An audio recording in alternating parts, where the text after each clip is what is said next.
Hello बच्चों, let's read this question. Which of the following statement is incorrect. यहाँ पर दिया है visceral muscles are found in alimentary canal. तो बच्चों ये करेक्ट है. विसरल मसल्स जो होते हैं ना, ये कहाँ पर मिलते हैं? Inner wall of hollow visceral organ. Hollow visceral organs of the body, जैसे कि alimentary canal and reproductive tract. ठीक है, ये एग्जिबिट नहीं करेंगे आपको स्ट्राइएशन, तो कैसे अपीयर होंगे? स्मूथ अपीयर होंगे. स्ट्राइएशन नहीं मिलता है यहाँ पर, स्मूथ अपीयर होते हैं, या फिर आप इनको नॉन स्ट्राइटेड मसल भी कह देते हैं. और यहाँ पर आप क्या देखते हैं?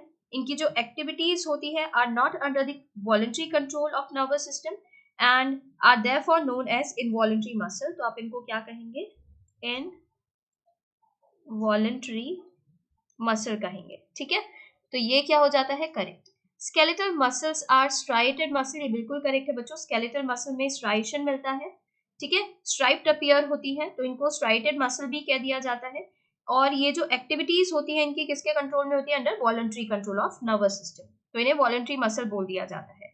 तो ये क्या है? Correct. Smooth muscles are under voluntary control. तो बच्चों ये इनकरेक्ट है. आप विसरल मसल को ही क्या कह रहे हैं? Smooth muscle. और कैसा कंट्रोल है? Involuntary. Cardiac muscle cells assemble in a branching pattern. तो बच्चों ये बिल्कुल करेक्ट है. कार्डियक मसल को आप मसल ऑफ हार्ट भी कह देते हैं. ठीक है, many cardiac muscle cells assemble in a branching pattern to form cardiac muscle. ठीक है, based on appearance cardiac muscle कैसे होते हैं? स्ट्राइएटेड होते हैं. स्ट्राइएटेड, बट इनका कंट्रोल जो होता है involuntary in nature. They are involuntary in nature as the nervous system does not control their activity directly. तो यहां पर लिख देते हैं involuntary.